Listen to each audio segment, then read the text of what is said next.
आप लोग कुछ भी बोलिए, लेकिन आप लोग कुछ भी बोलते रहिए, ये खिचड़ी नहीं पकने वाली है। फालतू बातों का जवाब देने से बेहतर है। त्रिपाठी जी ने भी बोले, त्रिपाठी जी भी बोले, कांग्रेस के वरिष्ठ लीडर हैं।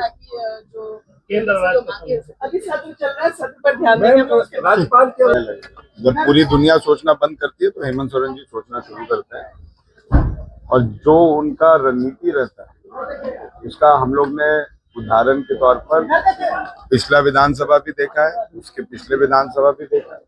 तो ये कहना कि मुख्यमंत्री जी सॉफ्ट हो गए वो बात नहीं है।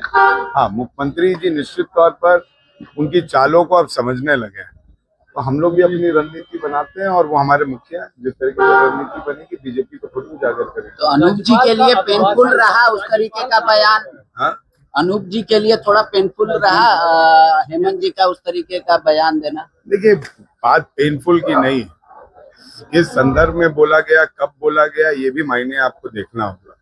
और आने वाले समय में झारखंड के पास बहुत चुनौती है। चुनौती है केंद्र सरकार से वापस पैसा लाने की, चुनौती है केंद्र सरकार को बात से ही आप मना सकते हैं, लड़कर तो किसी चीजों को हल निकलेगा नहीं। तो वो मुख्यमंत्री हैं, जो भी सोच रहे होंगे राज्य के लिए बेहतर सोच रहे होंगे। तो त्रिपाठी जी का बयान कि जेएमएम और बीजेपी का सरकार बनने वाली। देखिए, त्रिपाठी जी का बयान व्यक्तिगत तौर से निजी है और पार्टी का उससे कोई लेना देना नहीं है। और मैं स्वयं पार्टी फोरम पे मांग कर चुका हूं कि के.एन. त्रिपाठी पे कार्रवाई होनी चाहिए। अभी सबसे पहले तो बजट सत्र है, और बजट सत्र में हम लोग चाह रहे हैं कि जनता के सवाल लाए।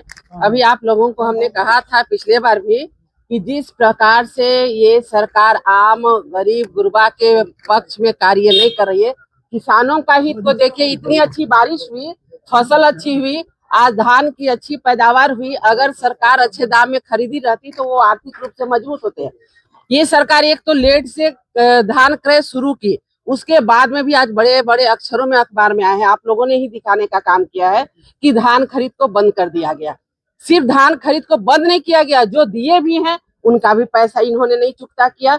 जबकि हम लोगों ने पहले ही कहा था 95% किसान औने पौने दाम में बिचौलिए के हाथ में धान को बेच चुके हैं, लेकिन कम से कम जितने परसेंट भी बचे हैं उसको तो खरीदिए, उनको तो पैसा दीजिए। कल हो करके हमारे पास पैसा रहेगा, लेकिन खाने के लिए अनाज नहीं होगा। आज ये सरकार जिस तरह से कार्य कर रही है, लोगों को आज बेचना पड़ रहा औने पौने दाम में, क्यों किसान मेहनत करेंगे? तो आज ये सरकार कहीं न कहीं जो झारखंड की भयावह स्थिति हो रही है उसे और आगे बढ़ाने के लिए तैयार हो रही है। बजट सत्र में हम झारखंड के जो ज्वलंत मुद्दे हैं उसे जोरदार तरीके से रखने का कार्य करेंगे, और हम चाहेंगे कि झारखंड के युवाओं का, झारखंड के माताओं बहनों का, झारखंड के बच्चों का, झारखंड के अभिभावकों का भविष्य सुधरे, उनका मान सम्मान। सीएम के बड़ा भाई बता रहे हैं।